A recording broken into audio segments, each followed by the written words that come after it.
谶纬对于当下的中国人而言，已经是一个非常陌生的名词，甚至大多数人看见谶这个字念不出它的正确读音。但你若是穿越到西汉与东汉，尤其是两个汉的末年，你一定会对这两个字耳濡目染。在那个时代，谶纬类似今天的英语、数学，被视为一个高质量人类精英的必备技能。谶纬简单的说就是预言。今天我们最熟知的谶纬，大概是扑朔迷离，被称为千古第一预言书的《推背图》。它据说是唐太宗李世民为推算大唐国运，下令当时2位著名的天象家李淳风和袁天罡编写的。推背图共60幅图像，对应60段谶语贺诗。它平均每25年到30年会有一个图像和相应的预言。60幅图像应该预测了将近1800年到2000年的历史。事实上，谶纬的历史比推背图还要久远。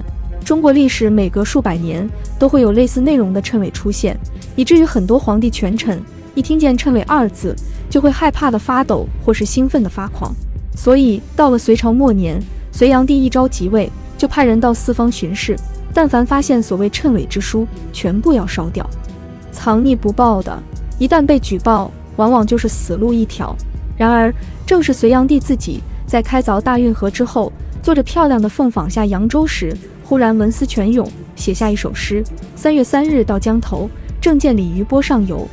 意欲驰钓往辽取，恐是蛟龙还复休。差不多同一个时代，又有一首歌谣传遍大街小巷，其中有这么一句：桃李子，鸿鹄绕阳山，婉转花林里。莫浪语，谁道许？就是一首诗加一首歌谣，到了那些谶纬之书爱好者手里，就琢磨出不一样的滋味来了。表面上看，这2首都很平常，也没什么联系。前一首说的是皇帝到了长江下游，望见水里的鲤鱼，拿起钓竿想钓，可是一想，这鲤鱼会不会是龙变化而成的呢？于是放下钓竿。后一首说的是桃李花园婉转，黄鹄绕山飞，鸟鸣花香好一派美好景象。可是谶纬之书爱好者，那些神秘预言家们却看出蹊跷来了。他们说鲤鱼和桃李子谐音都是一个李字，而蛟龙暗指皇帝，阳山之阳则暗指一个阳字，所以他们预言未来会有一个李姓取代阳姓，建立新的朝代。一位名为安伽陀的神秘预言家就做了总结归纳，直接告诉隋炀帝杨广6个大字：李氏当为天子。大家读隋唐史都知道兴兵反隋的几个人，首先是瓦岗寨的李密强盛一时，最终是李渊获得成功。不过当时杨广想到的人并不是以上2位，而是左武卫将军李浑，因为他的姓和名带水，而他那首诗中的鲤鱼正是带水之鲤。另一个倒霉蛋则是光禄大夫李敏，他的大名无水，可是有个小名叫李弘。于是隋炀帝一声令下，李浑和李敏惨遭无妄之灾。那么李渊呢？他也姓李，而且名中带水，为什么隋炀帝不怀疑他呢？因为当时的李渊正被派去山西剿匪，而且为了避免皇帝怀疑，他故意无节制地饮酒，收受贿赂，装成一个废物的样子。后来的天下大事也正如预言所料，李氏当为天子。不过李渊虽是唐朝开国皇帝，他也不过是走了前人走过的路。这个预言界的前辈就是东汉开国皇帝刘秀。谶纬最兴盛的时代，也正好是西汉到东汉末年这么一个阶段。最著名的一句就是刘秀当为天子。这个预言首先来自一本叫做《赤伏符》的谶纬书，里面提到一句话：刘秀发兵捕不到。不到就是不符合天道的意思。神秘预言家们解释说，这句预言的意思是会有一个叫做刘秀的人带着军队捕杀这个不符合天道的人，而所谓的不到指的就是王莽。然而预言虽然有了，要实现这个预言的路却曲折不断。第一个出现在我们视野中的刘秀先生，却不是我们熟知的那位东汉皇帝。这位刘秀一开始的名字叫刘歆，刘歆是汉室宗亲，他的五世祖就是汉高祖刘邦的同父异母弟楚王刘交。刘邦是个大老粗，刘交却很喜欢读书，爱学习，成了楚王一脉的遗传天赋。所以到刘歆这一代，凭着爱读书的技能，终于读到了这本奇书《赤伏符》。读完之后，大概是公元前6年，刘歆就把自己的名字改为刘秀，所以我们姑且把这个刘秀称作刘秀1号。当时王莽还未篡权夺位，所以王莽所理解的刘秀发兵捕不到，其实是叫刘秀的这个人会帮自己消灭一切政敌。于是刘歆改名刘秀6年后，即公元1年，王莽成为安汉公。公元6年，王莽成为假皇帝。公元9年，王莽正式篡夺西汉政权，自称皇帝。也就是王莽称帝这一年，刘秀1号被册封为国师。这个时候，我们熟悉的另一个刘秀终于出场了。他出生于公元前5年，比刘秀1号先生要晚1年，所以我们可以称他为刘秀2号。刘秀2号先生的父亲当时只是一个县令，孩子出生时，他让一个算命的给孩子算上一卦，结果说很吉利。而当时县令的屋前长出3株野谷子，谷类作物抽穗开花，叫做秀，因此这个孩子就得名刘秀。所以刘秀2号先生的这个名字和那个神秘预言无关，但也许这种不经意的巧合才是真正的天命所在。等到我们的刘秀2号先生成年，王莽已经建立新朝。一个叫做蔡少恭的谶纬人士在大庭广众之下说了这样一句话：刘秀当为天子。随后刘秀2号的哥哥刘演正式打出复高祖之业，定万世之秋的口号，起义反对王莽。而刘秀1号在公元23年死于权力斗争。他的死似乎证明了一点，那就是刘秀发兵捕不到这句话里的刘秀，对应的并不是他。他死后，王莽也迅速走向末日。登上皇位之人是汉景帝的后裔刘玄，即所谓更始帝。这一切似乎证明刘秀当为天子这句话也破产了。然而就在大家认为大局已定之际，刘秀2号却在河北与更始政权公开决裂。当他的军队推今天的河北邢台，刘秀当年在太学读书时的好友关中人强华来到了河北。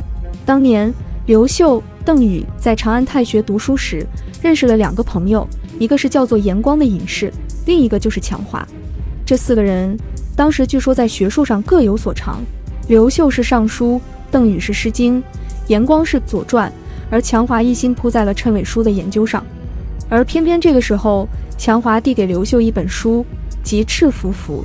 刘秀说：老同学，你给我书做什么？我还在打仗，现在可不是做学问的时候。